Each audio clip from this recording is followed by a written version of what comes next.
Fasten your seatbelts, hold on tight. You're in for one crazy ride tonight on the Josh Nolan Full Throttle Racing Show. #1 on Facebook. Ladies and gentlemen, fasten your seatbelts, hold on tight. You're in for one incredibly awesome and amazing ride tonight on the Josh Nolan Full Throttle Racing Show, #1 on YouTube. Tonight we have with us Aidan Smokey Potter. Welcome to the show, Aidan. What's up? So Aidan, when we were talking about it, and there was some glitches with the last interview we had with you. So let's start over. So let's talk about, where did your racing career begin? Long time ago, back in probably April-ish of 2018, about that time. We went to a test and drive. I really wanted to do some racing, and I thought it'd be really fun. And we went to test drive. I tested it out a little bit, and I loved it from the first day. I loved it so much, and it just took me on a long journey, and it's been unbelievable. It's brought me like 30 something race wins now, which is great. I don't even know how many total race wins I've gotten with quarter midgets and bandos combined. Okay. So when you strapped into your race car for the first time, Aidan, what was it like to step in a quarter midget for the first time for you? It was a little strange because I've never really like grown up around race cars or anything. So when I got into quarter midget, it was like, all right, well, I'm in one finally, like kind of like, what do I do? And so I kind of learned as I went on, and as the time went on, I've learned and adjusted with every one of my race cars I've gotten. So yeah. So, okay, Aidan, let's talk now about, where did the number 68 come from on your race car? Honestly, I just wanted one that wasn't like a stereotypical number like 11 or 5 or 7, one of those stereotypical numbers that everybody uses. Nobody uses 68. No, I decided to use a really unique number, something that's not been used by everybody and their brother. Yeah. So Aidan, okay, let's talk now about, where did your nickname come from? The Smoky, where does that come in at? Well, it was about the first 3 races I won. I just dominated them, you know what I mean? I killed them. We were like, well, we need to come up with a nickname, because almost everybody there at that quarter midget track had one. And so like, I need one. Like, I'm good enough, I need one. Yeah. Oh yeah. And so we came up with one, and we just thought Smokey. It's the Tennessee guy, the Smokey. Oh yeah. Yeah. So Aidan, let's talk now about, okay, I know you're orange and black, orange and white. Where does the orange and black and the orange and white come from? Is that a part of your sponsorship, or how does that work? Well, what's funny is the team, when we first joined, it was my teammate. We all use black and orange, we all use it. But the main reason why I'm white and orange, for me personally, now at least, is when we went in, my granddad, because we were trying to think of different colors other than green and black, because everybody had black or green out there, so we wanted, like orange, because it looked so good. And my granddad was like, well, that's Tennessee's logo too, which is his favorite football team of all time, the college football team, Tennessee. Oh yeah. Loves it, and it's orange and white, so we thought it'd be perfect to just be orange and white. Okay, all right, that's pretty cool. So Aidan, when you transitioned from quarter midgets to bandoleros, was that a pretty steep learning curve for you? Yeah, it definitely was. The first Winter Nationals was atrocious. It was horrible. It was really embarrassing, kind of thinking back at it now, because there was a lot of mistakes I made. There was a moment I went 3 wide through the middle out of nowhere, way before the starting line, and I destroyed somebody's race over it, and I probably got a deserving black flag from it. So that happened, and I spun out so many times. I made too many countless mistakes. I dove it down the inside of one kid one time, just out of nowhere. I was probably about 10 cars back, and it, of course, destroyed both of our cars. But I kept doing it because at the time, I wasn't really totally ready yet. I hadn't been in a matured enough fashion to run in it yet. And I think everybody else at that time kind of thought the same thing too. A lot of people, when they saw that, they were really like, they kind of doubted me, it was kind of like a doubting thing. And I kind of doubted myself too. So whenever I won the first race at the rim later that year, like the first race I ever did at the rim when I won and held off that competitor, it was great. It was great for my confidence, and it shot me up like a rocket in my career. Oh yeah. So Aidan, let's talk now about okay, being you're racing Bandoleros, you're going into the Winter Nationals this year. I know you'd like to have a positive result out of that. Top 5, top 1. So what are you looking forward to going into the Winter Nationals coming into 2022? Well, in recent history, the main thing I had worried about was, win. And I don't think I was ready to win yet. I think that was a wrong mindset to go down there for the first 2 times, was to win. That wasn't what I needed to do. That wasn't healthy, because every time I lost, I would lose it. I would get so mad, even over the slightest instant, I would lose it. I would get so angry because I didn't win. And so, the more I've done these out-of-state races outside of local, I realize you're not going to win them all. Just because you win your local track doesn't mean you're going to go win up and, say try example, And so I kind of, it took a second to learn that, because my mentality, I will say, is kind of like, I want to win mentality. Like, I don't like losing mentality, So it's kind of, it's kind of hard to accept the whole thing of like, I'm okay with losing. But at this point, I've gotten to the point where I'm not expecting to win all the time, and I don't totally expect to win at Winter Nationals this time. I just want to be consistent and run up there with them and prove that I'm not just a lackluster that can run straight in the middle and do nothing every time. Because there was moments like last year in the Winter Nationals where I was so close to winning, like the time where I was in second with 3 laps left and my bumper just came off and I had to go to the last. And I finished 10th. But at that time, like I said, I was so worried about winning, I didn't realize the mistakes that I was making to myself.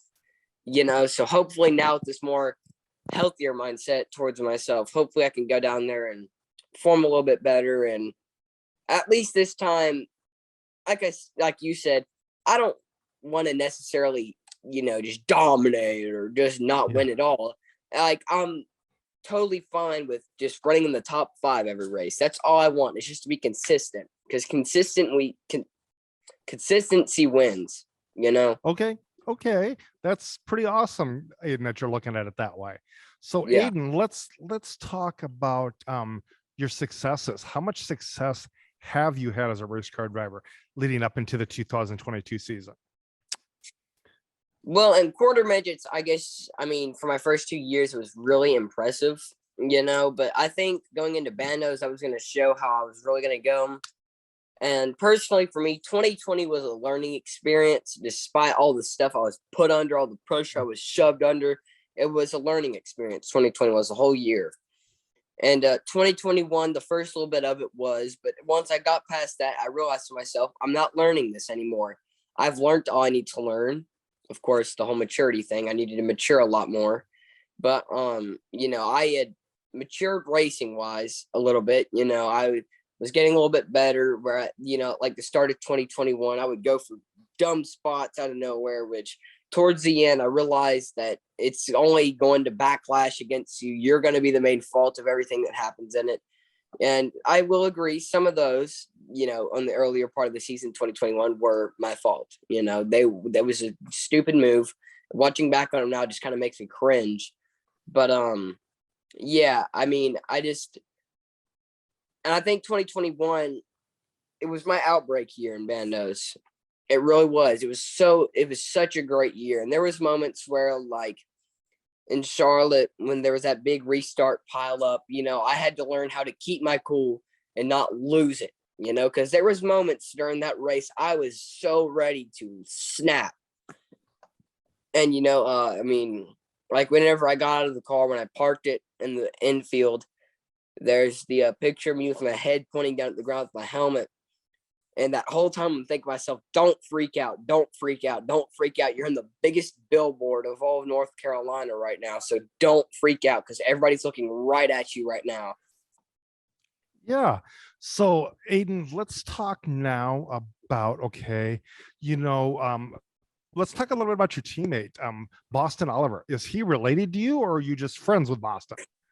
I get this question a lot more than you think. A lot of people say that we're related, but no, actually we're not. Me and him, we actually we met in quarter midgets when I was first learning because of my crew chief and his peepaw or grandpa, Joey Jones, who's awesome. He's a great guy. He's awesome. Oh, he's okay. so good at everything racing. And I mean, he got me really into it. He motivated me into it, and me and Boston, we instantly snapped as friends. You know what I mean? We were such good friends from the very start, and we've only gotten better as friends since then. And now I consider him as probably my best friend ever. If, not probably, like he definitely is my best friend ever. Okay.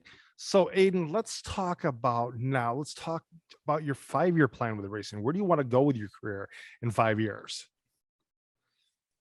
I mean, there's a lot of things I want to do with my career. You know what I mean? I want to try a few road course races, and I want to try and win some big races. I want to try if it's bandos or legends, whichever. Later on in my career, I just want to try and win.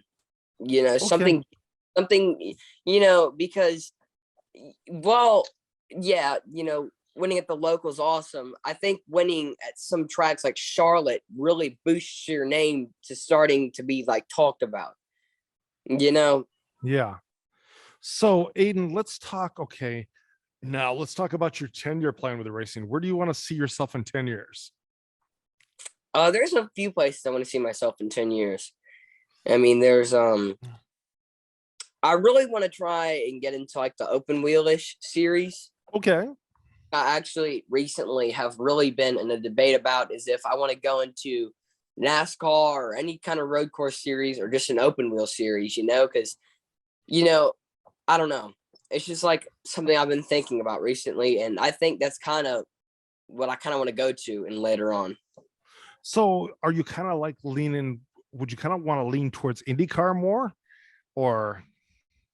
I don't know. That's kind of where like the hard part is, because IndyCar, the problem with IndyCar is that at the moment there's not enough people that know about it. Yeah. Like, you know what I mean? Oh, it's not, it's like the whole season. It's not like the whole season isn't watched enough. Yeah. Want to do that. Like, it's not like most talked about enough. I don't feel like. Yeah. And there's like Formula One that I love to do because it's awesome. It's great. Yeah. But then you got to realize all the stuff you got to do to get into it is so hard to do. Oh, yeah. So tough to get in. Only 20 drivers can get in it, and that's that's such a low rarity to get in.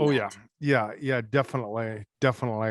But Aidan, okay, let's talk now about what is one of the worst things you've had happen to you as a race car driver. There's moments like I guess like the spring nationals. Okay. I dived down to the inside. I bumped the car in front of me. I spun out, and instantly I got boom by a car. Full boom by this car. Wow. And so that was really scary. But then I think probably the worst moment I've ever had was probably either I got turned at Charlotte because I was having such a good race, so good. But it was just a racing thing. That happens in racing. Anybody it could happen to anybody at any time. That or probably in Huntsville, whenever I was practicing the white car, my right front axle or something like that, like a spindle or something. It broke in the middle of the corner because the track's so bumpy. It broke in the middle of the corner, and I went shot up like almost final, boom, right in the wall. And it was so big, my car like sunk into the wall because it hit it at like such a bad degree. It like went into like the wall, Oh, yeah. like nose dived into it. Like the whole right side of the car, the whole frame was like ripped off of it. Oh, oh. Did you end up getting hurt in any of them incidents at all, or? Not really. No, not at all. Not at all. Okay, so Aidan, let's talk about now. Okay, who makes your guys' Bandolier chassis? Because I have no idea on this one. I'm not totally sure either. I know that I think Ken Joyce, or I think it was Ken Joyce, or the actual like US legend card thing made the body for my first Bandolero, and then my second, the black and black one, my main one now. I couldn't answer that one because I Okay. don't know who made that one. We bought it from somebody. Okay, so what's it like? Okay, when you get ready to set up your car for the track, what do you have to do to set it up to adjust to the different settings of the track to your car? Well, what's funny is I don't actually set it up, so I probably couldn't answer this question. I guess whenever I get there, whatever track it is, if it's a new track, I try and adjust to it. I try and see what setup fits my driving style. Okay. Not probably what's faster, but what probably fits what I need. Okay. Because usually whenever I'm comfortable, I go faster than a fast setup. Oh, yeah. Because there's been lots of setups that are supposedly supposed to kill the times, but I say, no, let's change it up. And then that time will end up going faster than this one because I feel more comfortable with it, Oh, yeah. True. So, Aidan, who is your racing hero leading with your racing career? That one's kind of tough. I'd say probably as of right now, I would probably I'd say probably Max Verstappen. Okay, very cool. Very cool. 2021 Formula One world champion. Oh, yeah. So have you ever had a chance to meet any of the Formula One drivers? I actually haven't. I've never actually been to a Formula One race before, but I'd kill to go to one. I'm trying to find a way for us to go to that Miami Grand Prix. Oh, okay. Very cool. Very cool. So Aidan, you've got the Winter Nationals ahead of you coming up in about another week, you say? It'll okay.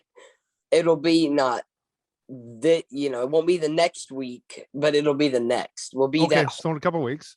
racing. So in a couple of weeks, you have the Winter Nationals coming up. So Aidan, let's talk now about, okay, who is on your racing crew? Who helps get you to where you are in racing? That's a good question. There's a lot of people, and I say a lot of these people, and I say them all every time. Not probably all of them. There's a few times I'll forget because I'm so in the moment. There's so much things going through my head, but at least now I can probably answer it. There's Joey Jones. He's the main man. He does everything. He's great. Awesome. Okay. There's, the Currans. They're awesome. There's the Stensons. Great. Jordan Stillwell, he'll occasionally come and help the car a lot. And, he does a lot too. So I thank him. I think Bobby Potter too, he pays for most of it, Oh, yeah. Yeah.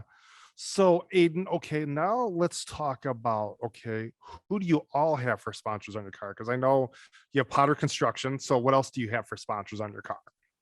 Well, what's funny is that's kind of like a big thing right now. We're trying to get a lot of sponsors because it is a little awkward to say that my only main sponsor right now is from family member.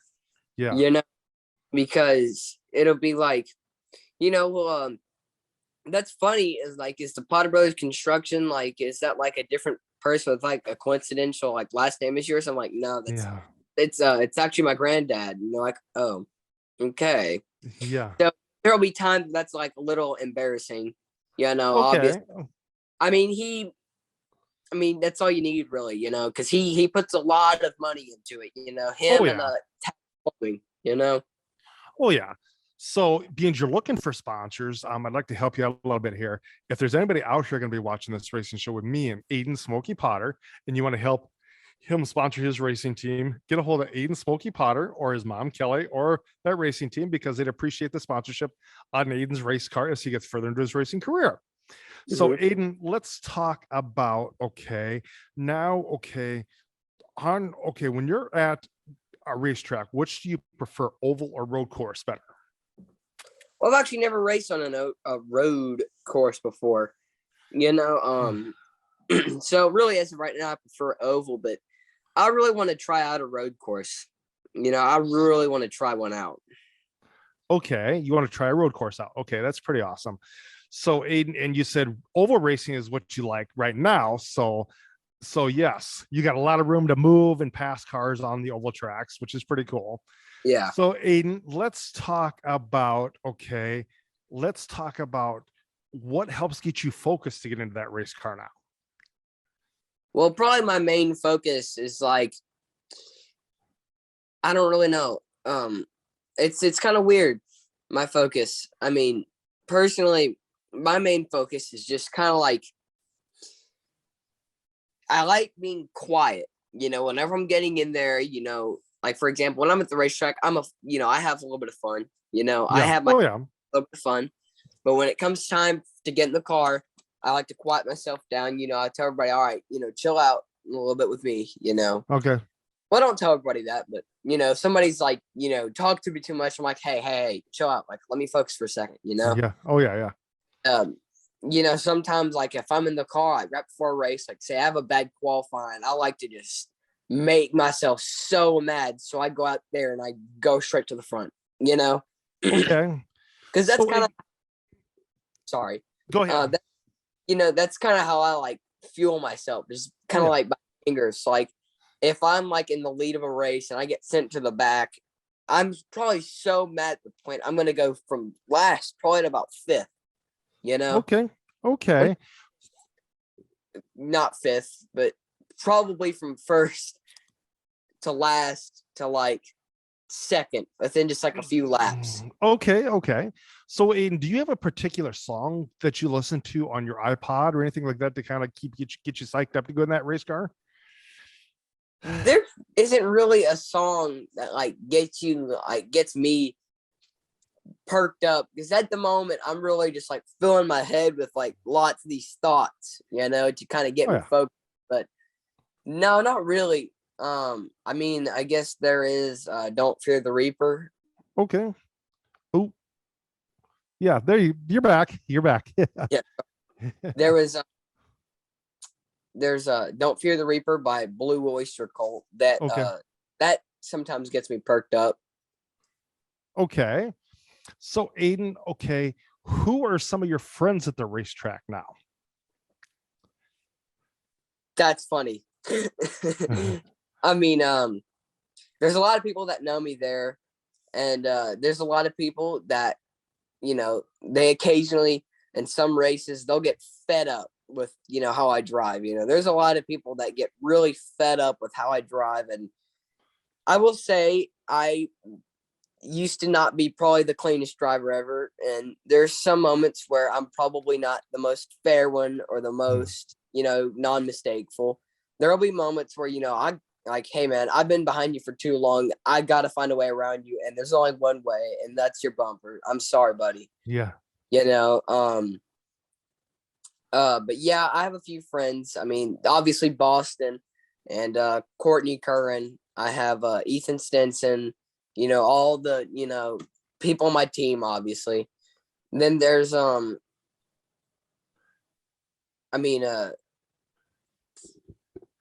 there's Jordan Bauer too. Me and him, we're pretty good friends. We don't really talk that much, but from every time that we've talked to each other, we've been pretty all right with each other. There's me and Austin Harrison. We're real cool with each other. Killian McMahon. Yeah, obviously Killian Mcmahon. I mean, there's Josh Souza, there's Finn Buckley, a little bit of the Stillwell people, a lot of the Stillwell guys I'm real cool with, Okay. It's So, there's James and Hannah Faulkner. We're real close to, not close, but we're real good friends. Okay. So Aidan, let's talk about, okay, what do you have in your race car to help protect you from getting hurt? I mean, just like seat belts, Hans, just like a good like Stilo helmet. I drive with my steering wheel pretty close to me. Okay. If it like snaps, I can let go a lot quicker. I can react a lot faster. I Okay. can see a lot better. Okay. And yeah, that's about it. And then I have, obviously like the roll cage around me. Oh yeah. Yeah. And everything. Okay. So Aidan, let's talk about now, what do you like to do away from the racetrack? I like to take care of like a lot of stuff. Like, you know what I mean? Like I like to I did like a beekeeping club last year. Okay. That was pretty interesting. Care for my dogs a lot. I used to have these lizards that I used to care about like a lot. Let's see.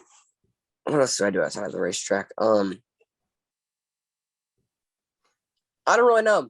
There's not a whole lot of like athletic sports I really do outside of the racetrack. I mean, I do like a lot of things. I mean, I do sometimes iRacing F1 2021 on my simulator, but that's really about it. Okay. So here's a question that I've been kind of thinking about, and I was going to start asking this one. How do you get fit to get into your race car? Do you have a special diet that you use, or do you run? Do you do marathons? What do you do to get fit to get into your race car?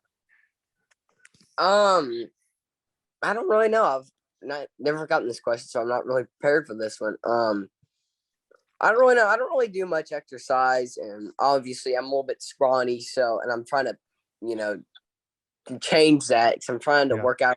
But, yeah, I don't really know. I don't know. Okay. So I Aidan, guess like a little bit taller. Like I'm pretty tall, so I guess that kind of helps. Like being a little bit skinnier or scrawnier, I guess. Oh yeah. Yeah. Definitely. So Aidan, let's talk about now, what advice would you have for the kids just breaking out and getting into racing as quarter midgets and bandoleros and stuff like that? What advice do you have for them? My advice is, no matter, you'll hear this a lot, no matter like what happens, no matter how the races are, no matter how it goes, no matter if your luck's terrible, stay with it. Just keep staying with it. I've seen a lot of moments where people, they've been in their racing careers so long and they'll end up quitting, and I'll ask why. I mean, you've had so many chances to do good. I've seen a lot of people that were terrible for some time, and out of nowhere they shot like a rocket and they started winning multiple races. They started doing really good, running consistently, and they started showing everybody, hey, I'm somewhat, I'm really getting there too. Like, y'all need to look out for me too. I've seen a lot of those moments. I've seen a lot of moments where people have had such bad luck before, and out of nowhere, their luck just spiked, and they finally did it. They finally won, Oh, yeah. So, Aidan, thank you very much for being on the racing show with me tonight, talking to us about your racing career. Before I let you go, is there anybody else you would like to thank for helping you with your racing career? Well, I've already thanked most of them. I thank my dad, my mom, obviously the Bandits, the Smoky section that always comes to the fairgrounds. I thank everybody who supports me, and I've, like I said earlier, all the people on my team, the Stinsons, the Climbers, the Currans, and Jordan Stillwell. A lot of them guys, they help me out a lot too. Okay. So, Aidan, thank you very much for being on the racing show with me tonight, talking to us about your racing career. After the Winter Nationals, like the first part of April, can I get you on here again to kind of give us a preview of your full-blown season before it kicks off? Yeah, totally. Okay. With that being said, ladies and gentlemen, I'm going to let you go, Aidan. You can step out, and I will call you in a little bit to thank you in person. All right. Thank you. Thank you. Bye. So, ladies and gentlemen, that was Aidan Smoky Potter on the Josh Nolan Full Throttle Racing Show #1 on YouTube tonight. Give a little racing news update. Donnie Schatz has announced that he's got a new paint scheme and a new sponsor coming on board with them this year. He's got Advanced Auto Parts, and his car is yellow, red, and black. So that's going to be pretty interesting to see that paint scheme on the track. Also, ladies and gentlemen, too, Kaz Graglia is going to be driving the number 50 NASCAR to kick off the season. So good luck to Kaz Graglia. Also, ladies and gentlemen, just 24 Hours of Daytona was last week. That was pretty interesting to watch bits and pieces of it. I did catch the updates. I didn't get a chance to watch it. But with that being said, ladies and gentlemen, there's a lot of tracks getting ready to open up here soon. Like I said, NASCAR is opening up this weekend at the Clash out at the LA Coliseum. So good luck to them drivers out there. Also, and Daytona 500 is just around the corner.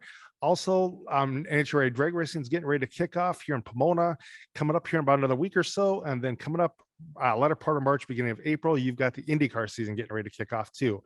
And Formula One season will be just around the corner as well. And World of Outlaw season's kicking off next week at Volusia. So good luck to the World of Outlaw drivers and all the drivers heading down to Volusia and all the different series that are going to be racing down there. Modifieds, late models, sprint cars, and East Coast Crate Sportsmans. The big block modified. Sorry. With that being said, ladies and gentlemen, I will let you go. You have a good night. Catch you later on another episode of the Josh Nolan Full Throttle Racing Show #1 on YouTube. Be sure to like, subscribe, and hit that notification button on this YouTube channel. If you'd like to sponsor me, get a hold of me at 712-209-7138, or you can email me at jjnolan151@gmail.com. With that being said, ladies and gentlemen, have a good night. Catch you later.